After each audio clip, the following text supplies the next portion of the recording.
everyone, Blugoblin here for my latest comic book review for the last week of April 2010.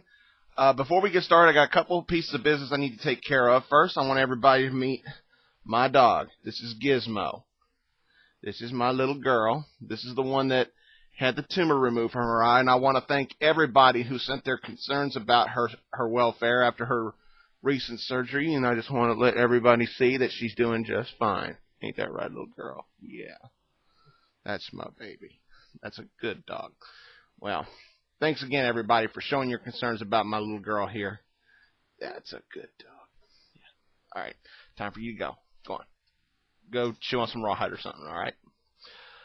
Second order of business. If you'll notice a link in the description below me here, you'll notice there's a link to a video from Deadpool and Friends. It seems that Nate from Deadpool and Friends and Mike from M. Galusic are wanting to write an issue of Deadpool Team Up, and they need your help, you, the fans.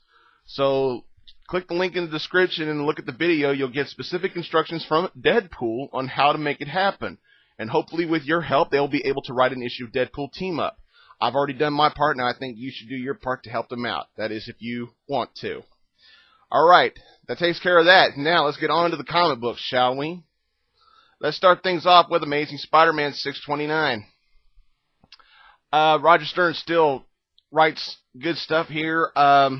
This is a well-done conclusion to the whole somebody can stop the Juggernaut story. I gotta say, though, I've had this joke built up in me. I just gotta let it go. There's a certain event in here that makes me want to call Juggernaut Captain Jugiverse. And yes, I know that sounds like a cheap name for a strip club. But this was just awesome.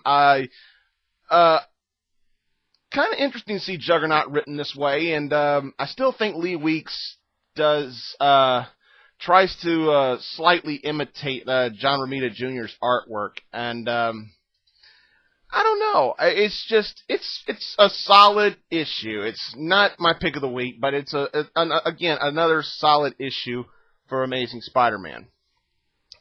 All right, let's move on. Gotham City Sirens, number 11.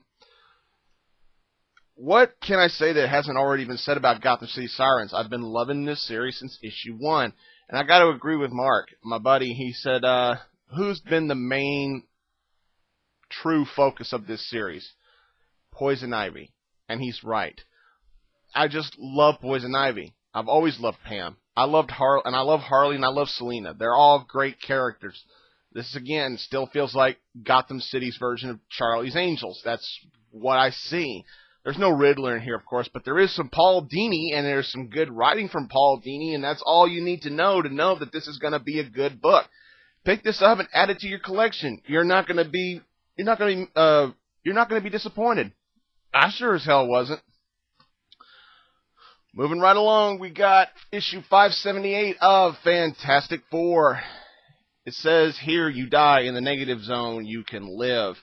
Good stuff. I've always said that Jonathan Hickman can write Fantastic Four so much better than Mark Millar did. And, yeah, it's just, Eaglesham's artwork is still phenomenal. I still kind of got mixed emotions about the whole buffed up, burly looking Mr. Fantastic, but my friend Sarah Jackson at Arkham Comics said, hey, if you can stretch your body to make it look like anything you want, why wouldn't you? And, yeah, I kind of agree. But this was, yeah, all in all, it's another solid issue from Jonathan Hickman. Some weird stuff from Reed. I didn't hardly see Ben in here at all. You know, mainly focused on Johnny and how he, didn't quite think with his noggin. It's just, that's all I can say about this particular issue of Fantastic Four.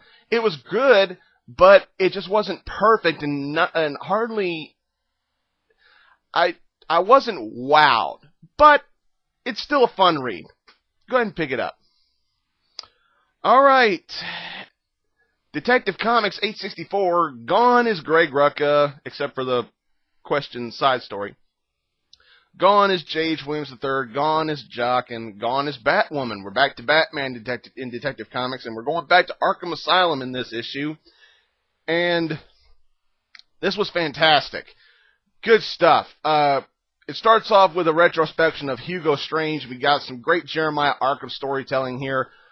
Fantastic. It's, wow. This right here was close to being my pick of the week. Wow. Fantastic stuff. Loved it. It's, I don't want to spoil anything from it. It's just, to anybody who thought Arkham Reborn was boring, I know a few people who said it was boring, and you didn't think too much of Jeremiah Arkham, you sure as hell will now. This was a good book. It makes me look at Jeremiah Arkham a little more seriously. Alright, let's move along. Mighty Avengers 36. I believe this is the series finale, which really disappoints me because Mighty Avengers, although it has not been great every single issue, it was a great series, and Dan Slott writes a great one. I mean, this still felt like classic old school Avenger stories, you know, with Ultron and Hank Pym fighting against each other. It's just great stuff. I loved it. I love the fight between Hank Pym and Ultron. He actually psychs Ultron out. I'll go ahead and spoil that. But this was fantastic. If this is the series finale, I'm not 100% sure if it is. I think it is. But if this is the series finale, which I'm betting it is, if this is the series finale, it went out on a solid note. Good stuff from Dan Slott. Go ahead and pick this up. It's well worth your money. Enough said. Good stuff. I loved it. Alright. Green Lantern Corps, number 47. This is a connection to Brightest Day with Peter Tomasi writing the stuff. And Pat Gleason. Good artwork. Wow. Yeah, this is also the Blackest Night epilogue. This was interesting, I gotta say. Good stuff here from Peter Tomasi. He knows he's not quite up there with Jeff Johns when it comes to writing a Green Lantern story, but wow, this was good too. I gotta say, it was good to see one of the Green Lanterns punch one of the Guardians. Ooh, I loved it. This actually had me geek out when a certain someone punched a Guardian. It's just that the Green Lantern Corps is telling the Guardians, hey, we're through with your crap. You know, the Green Lantern Corps used to stand for something, and the laws that you're writing and the laws that you write into the book and the laws that you establish just don't represent what the Green Lantern Corps should be about. And it's just fantastic writing. Sure, some of the stuff was a little over dramatic for me, but it was still a very, very fun read. And it's definitely worth your $3.99. And by the way, I loved the 2-page spread advertisement for Green Lantern Emerald Warriors. I am so looking forward to that. I think that's going to be awesome. Now, for my pick of the week. The Rise of Arsenal, number 2. As you can probably tell, I was not expecting this to be very good. Like I've always said, opinions will vary. Woo! Psychological thrill rides all over in this book.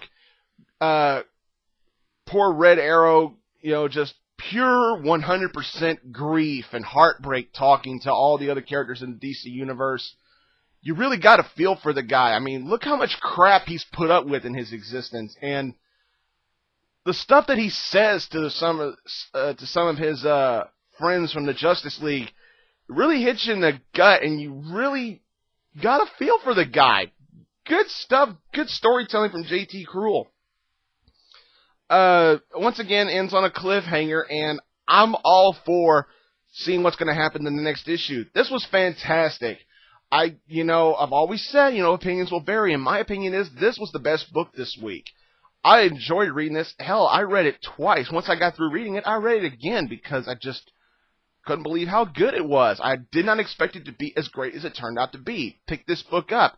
I'm willing to bet not everybody's going to like it as much as I did, but there you go. In a nutshell, that was my pick of the week.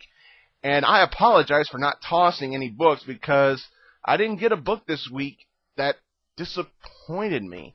So, thanks for watching again, everybody, and don't forget to subscribe. And oh, speaking of that, I also want to thank everybody for subscribing, because I just hit over 300 subscribers.